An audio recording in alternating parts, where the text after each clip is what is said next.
सदाशिव गुरुवे नमः। ओम नमः शिवाय।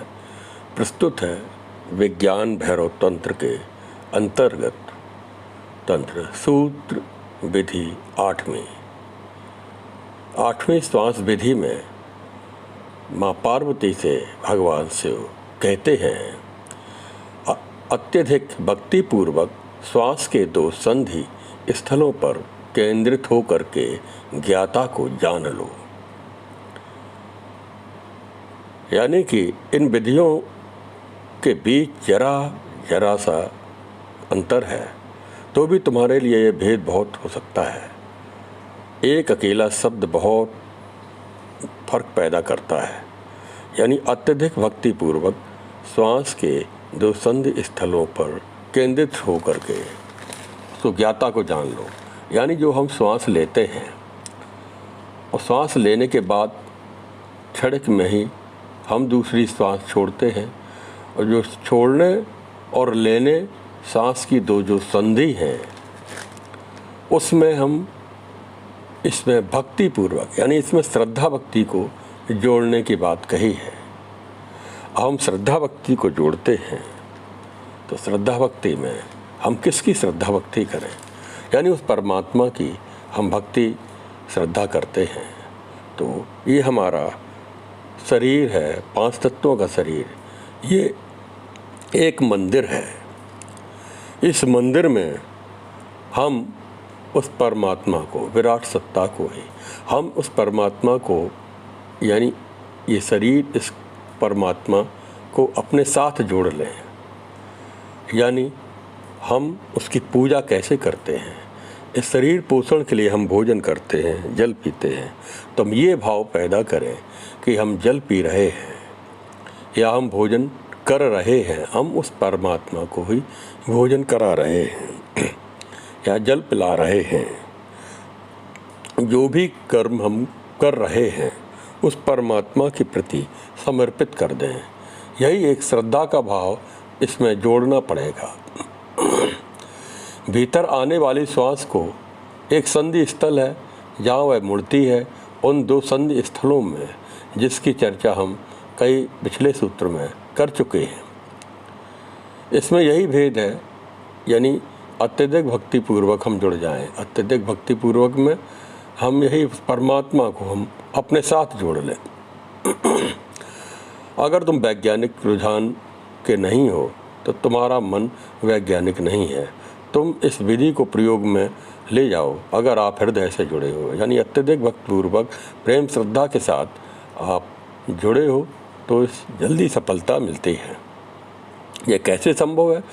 भक्ति तो किसी के प्रति होती है, चाहे वह भगवान श्री कृष्ण, क्राइस्ट या कोई भी इष्ट देव हो या किसी भी धर्म का इष्ट देव, किसी को भी हम ले सकते हैं। लेकिन तुम्हारे हम इस स्वयं की श्वासों के प्रति 2 संधि स्थलों से हम इसमें जोड़ना है। हम इसमें विज्ञान भैरव तंत्र के अंतर्गत तुम्हारे शरीर इस परमात्मा का ही एक मंदिर है, उसका निवास स्थान है। ईश्वरा सर्वभूतानां हृदय तिष्ठति अर्जुन। ईश्वर हमारे हृदय में विद्यमान है।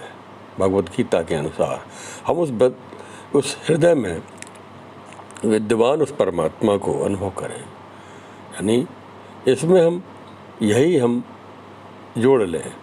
इस मंदिर में जो भी हम ग्रहण करते हैं, श्वासों को भी हम ग्रहण करते हैं, भोजन को भी ग्रहण करते हैं, उस परमात्मा ही ग्रहण कर रहा है और ये आपसे जुड़ा हुआ है। यही भाव इसमें हमें प्रस्तुत करना चाहिए। विज्ञान भैरव तंत्र सूत्र में भगवान शिव ने पार्वती को इस प्रकार से कई विधियां बताई हैं। इस विधि में जो एक विधि है, इसमें बहुत सहज भाव से क्रिया बताई है। तुम भी अपने शरीर को यह व्यवहार दे सकते हो, उसके साथ यंत्रवत व्यवहार भी कर सकते हो। वह भी एक रुझान है और एक दृष्टि है। तुम इसे अपराधपूर्वक पाप भरा और गंदा भी मान सकते हो, लेकिन नहीं, हम इसे एक चमत्कार भी समझ सकते हैं कि परमात्मा का घर भी हम समझ सकते हैं। इस शरीर को तुम पर ये निर्भर है। यदि तुम अपने शरीर को मंदिर मान सको तो यह भी विधि तुम्हारे लिए बहुत काम आ सकती है। अत्यधिक भक्तिपूर्वक इसका यही प्रयोग करो, और जब तुम भोजन कर रहे हो तो उसका प्रयोग करो, और यह सोचो कि तुम भोजन कर रहे हो। सोचो कि परमात्मा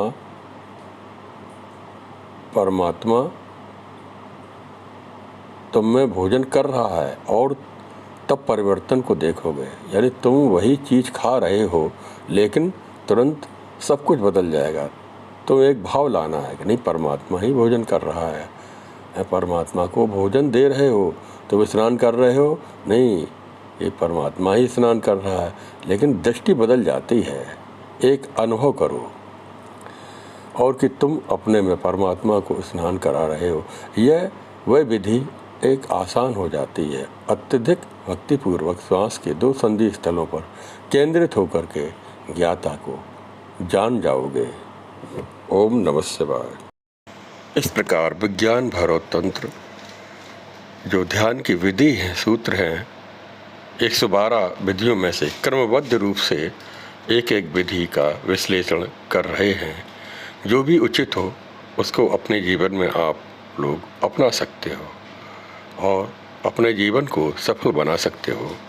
ज़रूरी है, हम ध्यान साधना में कई विधियां हमें प्राप्त होती हैं, लेकिन ये भगवान शंकर की दी हुई सरलतम विधियां हैं। ओम नमः शिवाय। सदाशिव गुरुवे नमः।